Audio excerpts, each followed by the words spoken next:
What's up guys, welcome to episode 6 of The Blueprint. We hope everyone has been staying safe throughout these tough times. Melbourne's been locked down again, so we won't be able to go to a gym within the next 6 weeks. It is another hardship that we've come across in the last couple of weeks, but it doesn't matter, we're gonna pull through. If there's will, there's a way. We're still gonna make it work. We've already committed to our goals, we've committed to you, and we've also committed to the competition as well. So everything is gonna still go ahead as planned. It's just gonna be a little bit more challenging. So if you're new to the channel, we are doing a docu-series, transforming our body over 16 weeks, and we show you how you can do the same as well, and how you can eat all the foods that you enjoy. So if you are new, make sure you like the video and subscribe to make sure that you don't miss out. In today's episode, we'll be taking you through our pizza recipe, showing you how to cook 4 different types of pizzas at super low calories. They're around 700 calories each. And then I'll show you how to correctly execute the lat pull down, which then will give you strength carryover to complete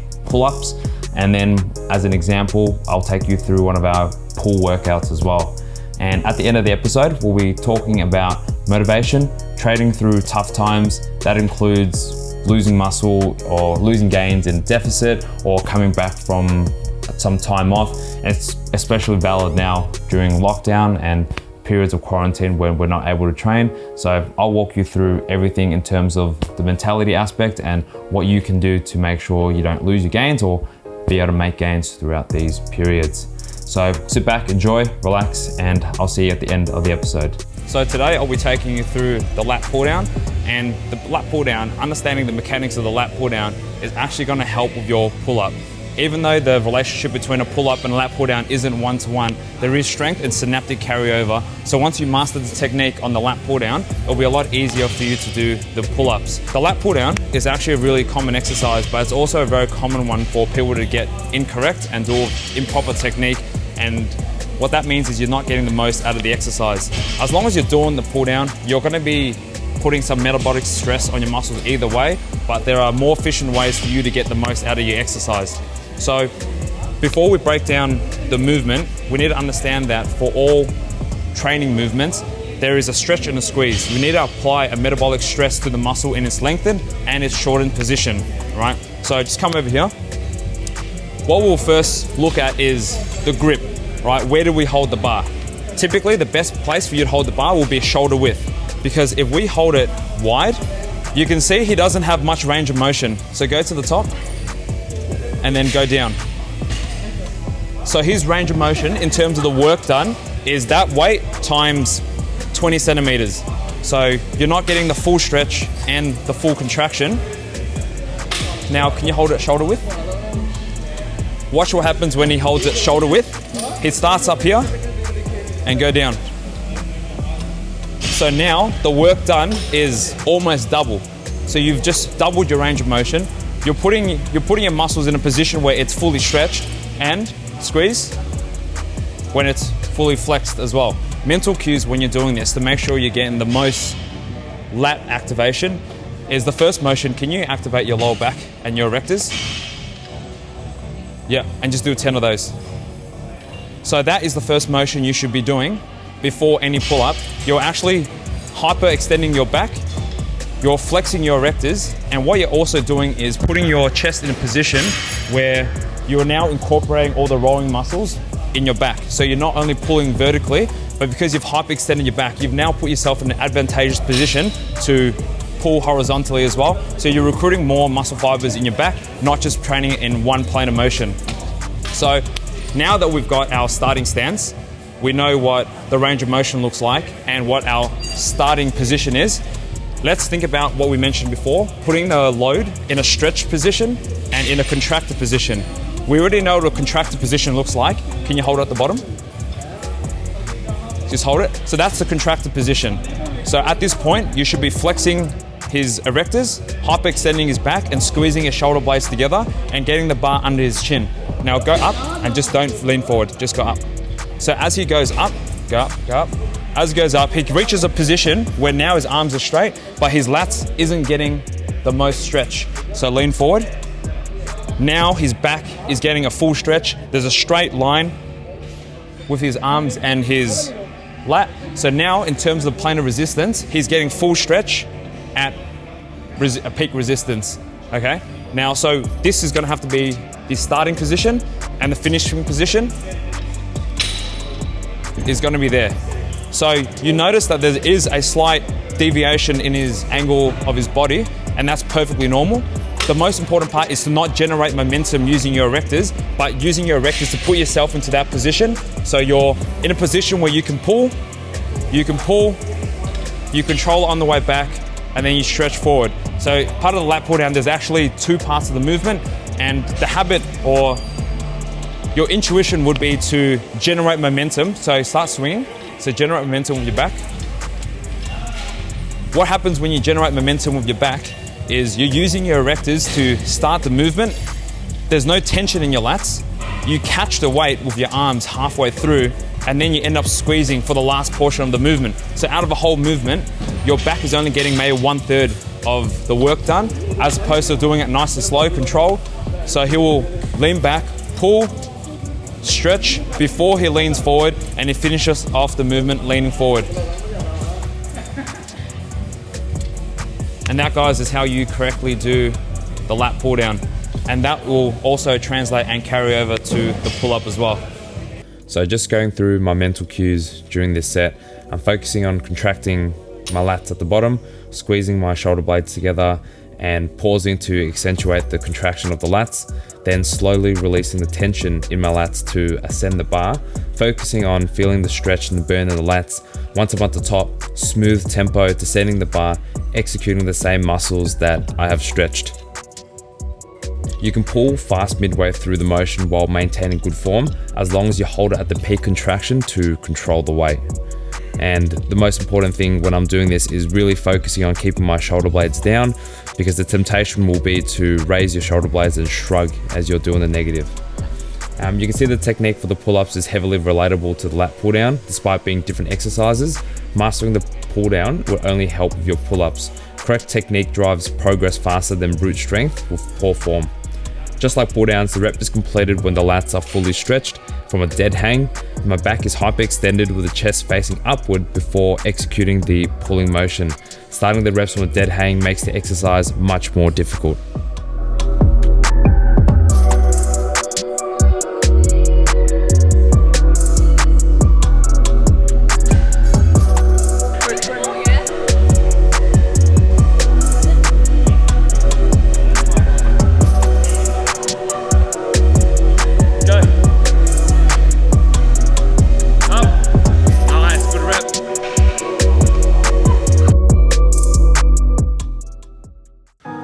I'll be taking you through my pull workout. I start off with penny rows, easily one of my favorite exercises for pull. It's very difficult to do with proper form and has definitely helped build my back. This set is just warming up, focusing on the technique. The difference between this and a barbell row is the angle of your body. This exercise puts you in the most advantageous position to pull the weight because the plane of resistance is perpendicular to your body, similar to a reverse bench press. Hang has been focusing on bringing up her deadlifts, so she's starting off with deadlifts. She has recently switched from conventional to sumo stance and has seen really good progress as she's been more structured with her training as well. She's been working hard to try and hit 100 kilos on her deadlift, and I think it's quite possible that she'll be able to do that within the next few months.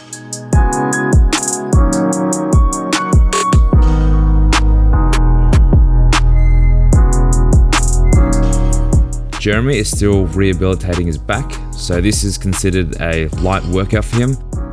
He's just focusing on the technique, carefully monitoring his compression in his back during this exercise, just making sure it doesn't aggravate his back. He's moderately pushing on the exercise, but also being cautious not to aggravate his injuries.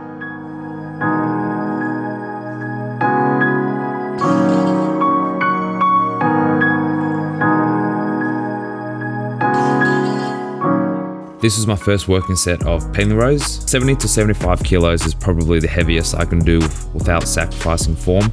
I'm focused on keeping my back parallel to the ground and not using momentum to initiate the movement.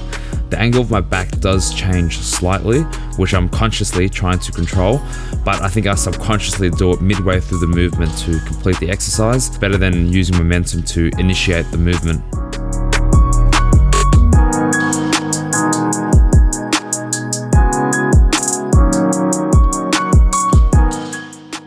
And this is just Hang still working up to her main working set. She normally has really good form and technique on 60 kilos, extremely confident.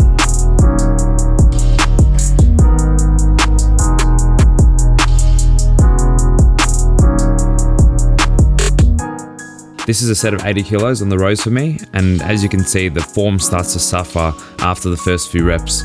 Although it doesn't look like it, I am trying to keep the form as strict as I can, controlling the negative down. Granted, it could be slower, but right after this set, I immediately dropped the weight as it was obviously too heavy. I've been stuck on 80 kilos for a while, so I've been pretty keen on trying to get past it, but it's really hard to push on this exercise while maintaining good form.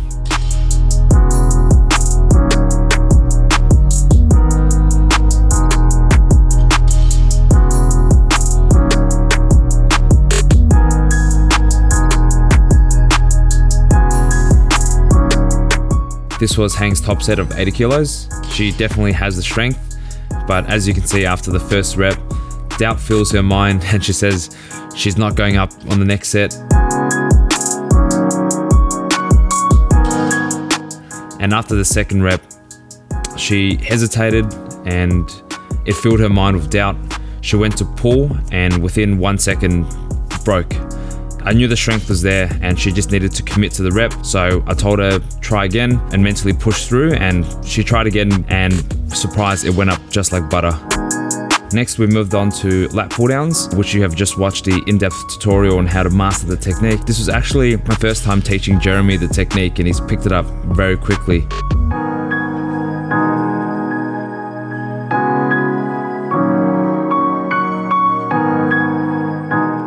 Oddly enough, I'm weaker at lat pull-downs than I am at pull-ups. This is typically my working set of 120 to 130 pounds, which is 55 to 60 kilograms. It's actually pretty tough for me to do 10.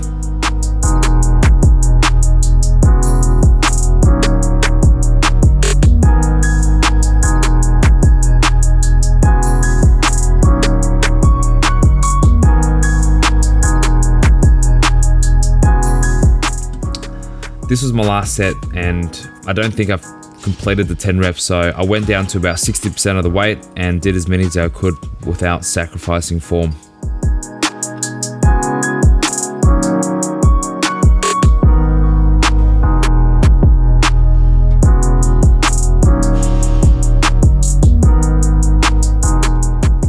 Next up is face pulls, another exercise commonly done incorrectly. Most people don't actually understand the purpose and the function of this exercise and treat it as a high row, only working on their rear deltoids and rhomboids.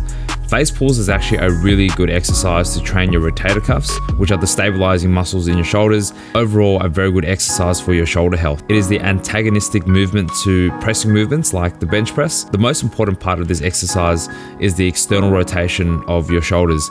You basically need to pull the rope as far apart as you can away from each other, raising it as high as you can while pulling back with your upper arm parallel to the ground. I'm slowly controlling the negative, controlling the tempo, really accentuating the contraction and rotating my arm back as much as I can, opening up and stretching out my chest. And you can see from the front angle what it looks like. It looks like a front double bicep pose with weights. Face pulls is an exercise that you can't and you shouldn't go heavy with. Going too heavy will obviously result in your form breaking and losing efficiency in the exercise. You can see that with this angle, all the muscles around my thoracic spine is contracted, really maximizing the effectiveness of this exercise. My mental cues during this exercise is basically splitting the rope as far apart as possible and controlling the eccentric part of the movement, and I would typically do 15 to 20 reps to failure. You can see after I showed Jeremy the technique, he immediately mastered the form. His form is actually better than mine, which is a testament to his shoulder health in comparison to mine. It was actually very difficult for me to externally rotate without pain, but face pulls has definitely helped. You can see Jeremy pulls these like butter with perfect technique. His shoulder blades are protracting as he controls the eccentric, retracting his shoulder blades as he pulls. Textbook form.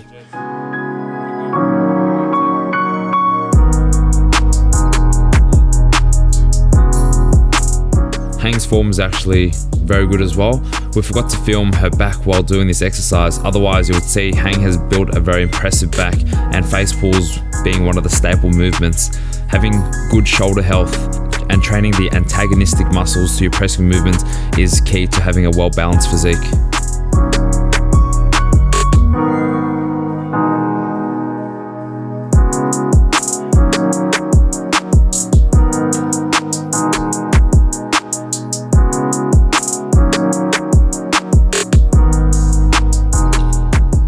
Our next exercise by definition is a compound movement, but the priority is not for strength, but for muscular hypertrophy.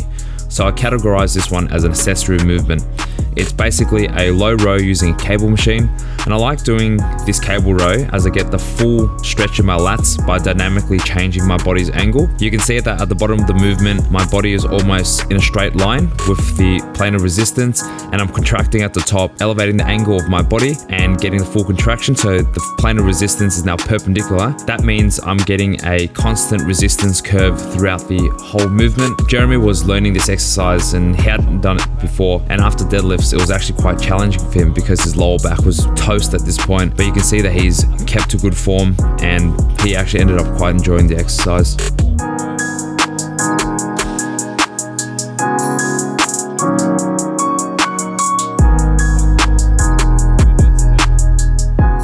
Hang is actually very good at this exercise again, not surprising. She's actually good with all her back movements, and she's really emphasizing the contraction, keeping her shoulder blades down, pulling with the elbows. And I think a really good mental cue to have with any back movements is, instead of just pulling with the elbows, try to pull your chest through your elbows. That will remind you to hyperextend your back and have your lower back erectors activated throughout the whole movement.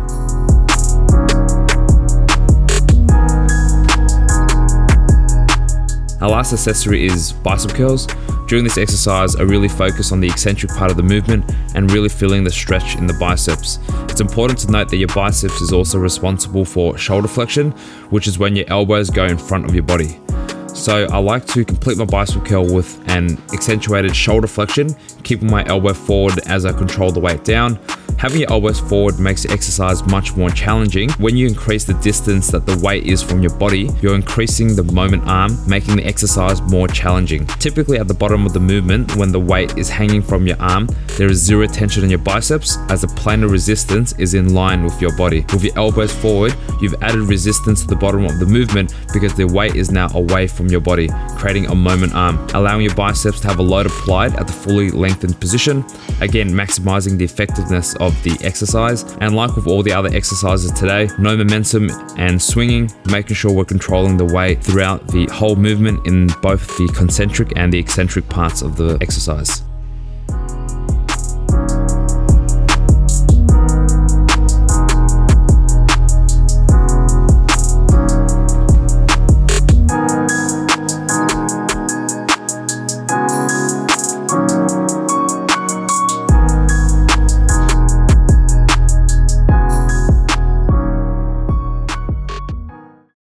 Hi guys, today we will be showing you our pizza recipe. We will be showing you 4 different types of pizza.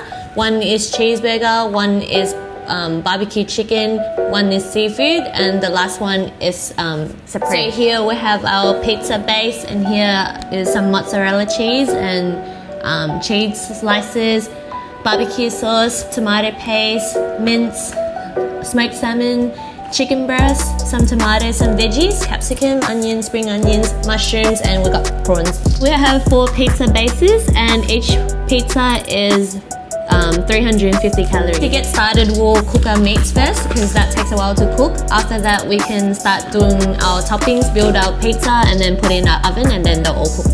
We'll be cooking the meat today on the pan with some salt and pepper, a tablespoon of sugar, and some tomato paste.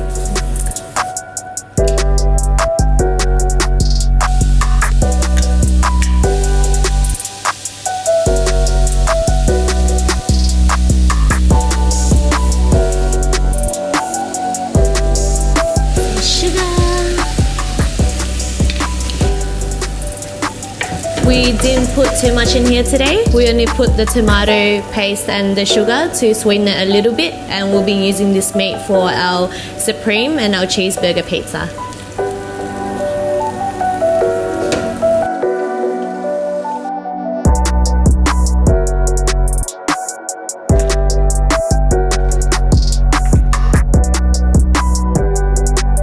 Now we'll be building the pizza together. We'll be building 2 pizzas each. I'll be making the prawn pizza and the chicken and barbecue pizza, and Andrew will be making The supreme and the cheeseburger pizza. And we'll see who makes the better pizza. Of course I will. Oh, sauce. I see how it is. You were about to pour me some sauce and No, you're I like, wasn't. not today, mate. Nope, wasn't gonna pour any sauce. Which one are you making first? I'm making the barbecue chicken first. Which one are you making first? Oh, barbecue chicken. Should there be tomato paste at the I bottom? don't know. you do you. Oh, Your recipe. oh, we want to play that game now.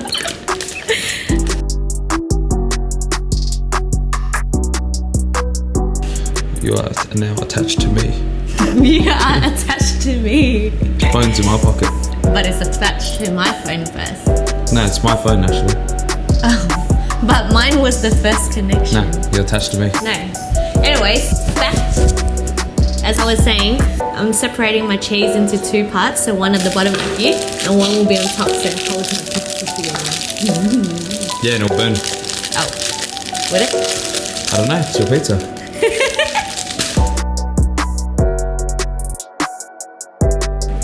Oh, I was supposed to toast the thing first. Oh no, too busy. Forgot. Guys, this is a really good trick when you're dieting.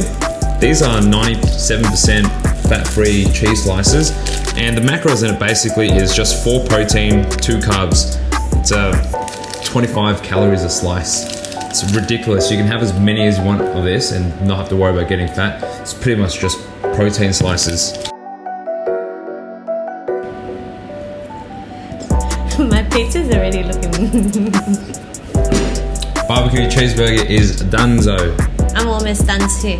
One eternity later. Our barbecue's done. It's ready, let's put this in.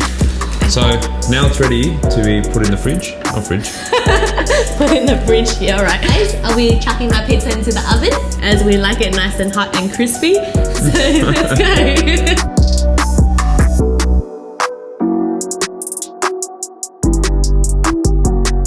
We'll be keeping the pizza in the oven for about 10 to 15 minutes. And now we'll build our next pizza.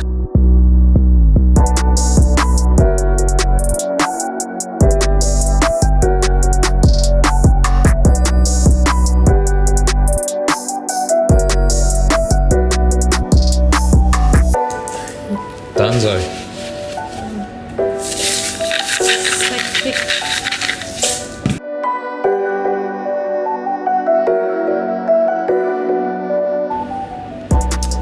It's like a fresh seafood feel, you know. Dum, dum, dum, dum, dum, I'm putting all these sounds in. dum. Huh? I'm putting all your sounds in. No, Yep. no. Alright, done. Ta-da! Alright, Mine is pretty gangster. ready? Now we're ready to put our last 2 pizza into the oven.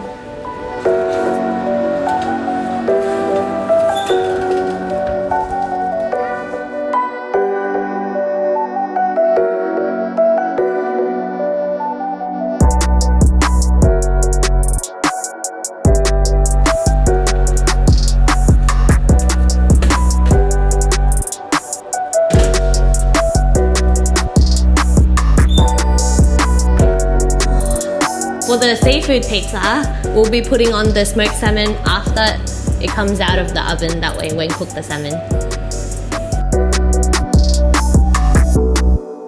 Now that we're done, these 2 pizzas are Andrew's pizza, and these 2 bottom one, it's my pizza.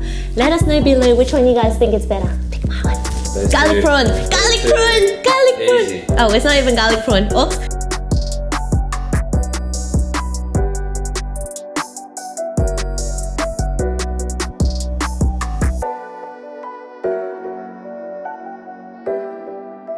Hope you guys enjoyed that episode. So there's one thing I wanted to talk to you about before we wrap up this episode. It's about motivation and making progress. Typically making progress is easier once we're motivated, but the thing about motivation is it's not forever.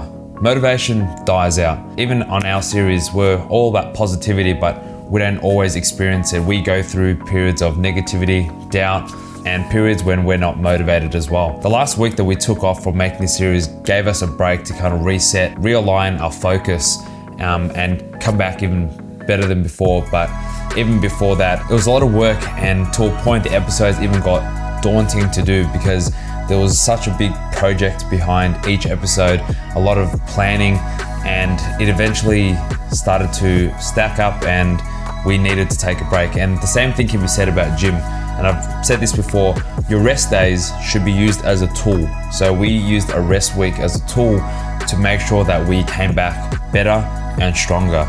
So in the first couple of weeks, everyone was really motivated, and now that the weeks have passed, something new has come up each week as a new difficulty. And for us, our latest hurdle is that lockdown is now back in full effect for Victorians, and that has taken us back in terms of where we wanted to go and achieve with this series. But at the end of the day, there's always going to be a hurdle. There's always going to be a story each week that holds you back. Life is not about finding a routine. Life is about adapting, and that routine helps you make sense of the chaos of your life, but it's always going to change. Every week is a new hurdle. What I'm trying to say here is progress is easily made when things are going your way, but it's when things aren't. It's when you're going through tough times, that's when real progress is made. And I know for a lot of Victorians especially, training is going to be very hard, but it's moments like this that define your destiny. So after the 16 weeks, are you going to be left with the result or a bunch of excuses why you couldn't get that result? And every week is going to be a new hurdle, a new challenge, and that's something that you're going to have to get used to. You need to get used to being comfortable, being uncomfortable, and that's the key to progression. Anyway, that wraps up this episode. Hope you guys liked it. We put a little bit more effort into this one. We spent the extra week off, not taking a break from filming, just taking a break from releasing episode, but we did a lot of filming, a lot of planning during that time, just to make sure we put out an episode that we were proud of once again. If you guys liked the episode, be sure to like, leave a comment, subscribe, and we'll see you next week. Peace. Peace. What do you reckon? Loved it.